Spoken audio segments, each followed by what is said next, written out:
Olá, tudo bem? Meu nome é Tereza Vitória, sou professora da Educação Básica e doutora em História da Educação.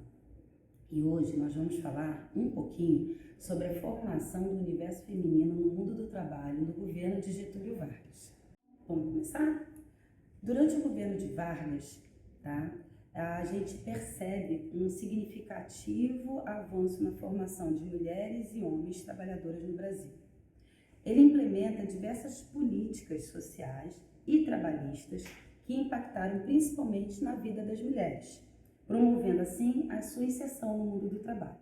E não é à toa que nós estamos aqui dentro do Centro de Memória da Escola Municipal Orsena da Fonseca, que guarda uma boa parte da memória e da formação desse universo feminino para o mundo do trabalho no governo varguista.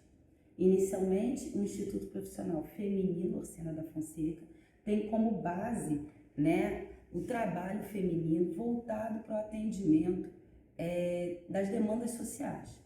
Então, várias meninas e moças que aqui chegavam com a idade de 8 anos e daqui saíam com a idade de 18 anos, terminaram aprendendo os ofícios do lar, que era uma das preocupações desse governo varguista para dentro das demandas do universo feminino do mundo do trabalho, tá?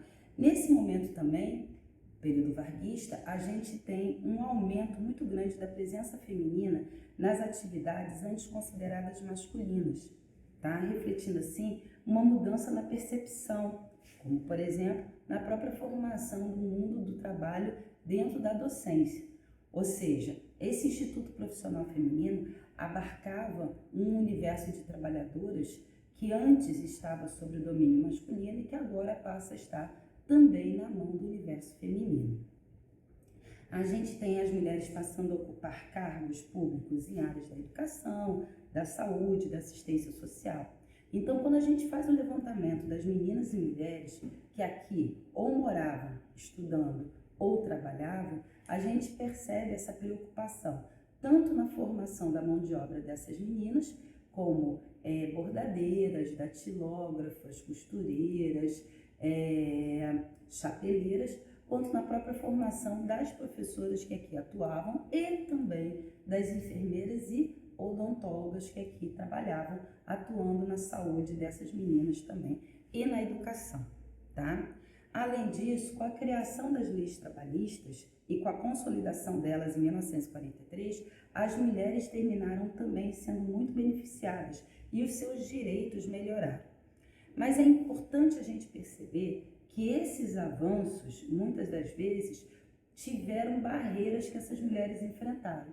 Então, a gente tem uma luta muito grande pela igualdade de gênero e que a gente percebe isso diretamente na atuação de mulheres como Berta Lutz, que lutou como deputada frente ao governo varguista pelas condições dos direitos femininos e conquistou algumas dessas condições e desses direitos que vão refletir ainda hoje para a gente nesse universo. É importante a gente perceber que esses avanços, muitas das vezes, tiveram barreiras que essas mulheres enfrentaram. Então, a gente tem uma luta muito grande pela igualdade de gênero e que a gente percebe isso diretamente na atuação de mulheres como Berta Lutz, que lutou como deputada frente ao governo varguista pelas condições dos direitos femininos e conquistou algumas dessas condições e desses direitos que vão refletir ainda hoje para a gente nesse universo.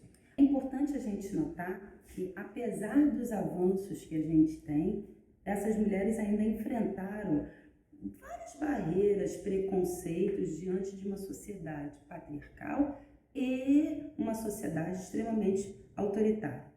A luta pela igualdade de gênero, ela passou a se desenvolver e atuar nas profissões que foram destinadas à valorização feminina, como, por exemplo, a docência, a enfermagem e algumas outras áreas da assistência social.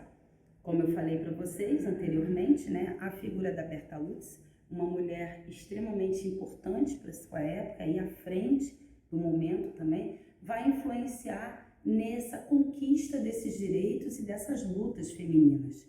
E é importante a gente destacar que ela cria a Federação Brasileira pelo Progresso Feminino, que vai ser um instituto, vai ser uma instituição, melhor dizendo, que vai valorizar o papel feminino na nossa sociedade.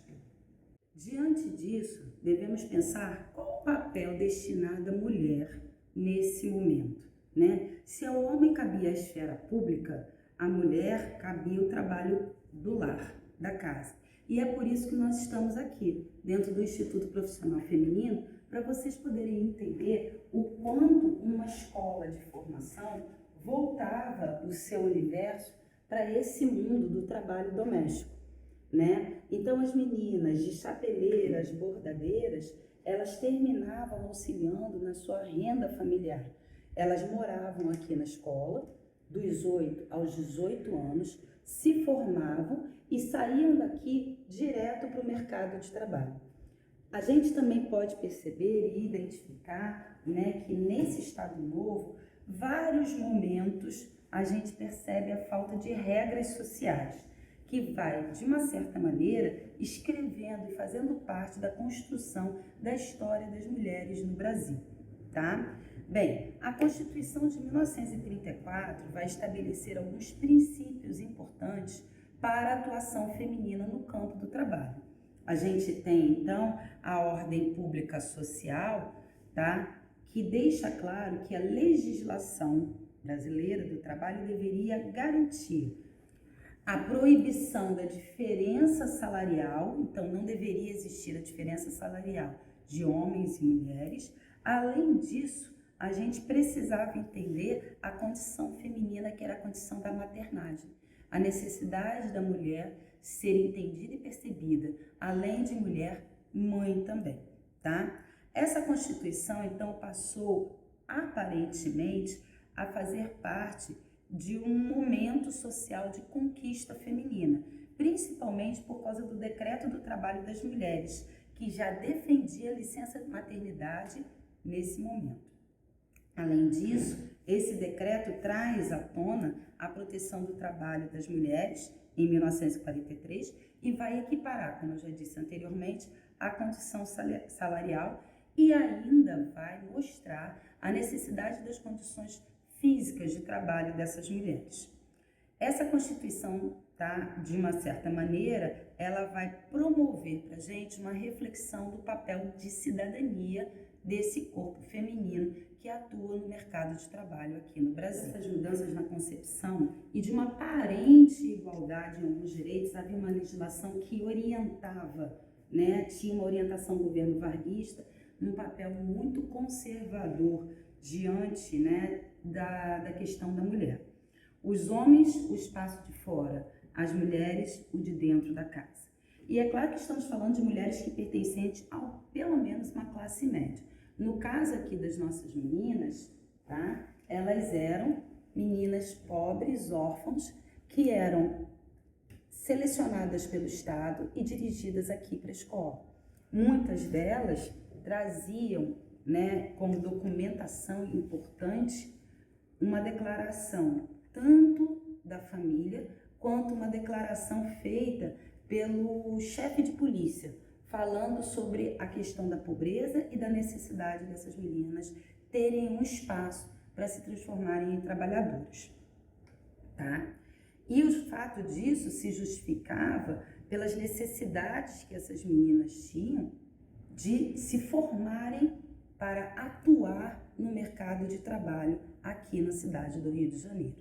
Esse modelo de educação que valorizava a trajetória dessas meninas e moças, ele foi extremamente valorizado e muito recomendado, inclusive dentro do próprio livro de visitantes que existe aqui no Centro de Memória, mostrando que esse perfil de formação profissional era importante não só para o crescimento da cidade, que naquele momento era o Distrito Federal, mas principalmente para o crescimento do país.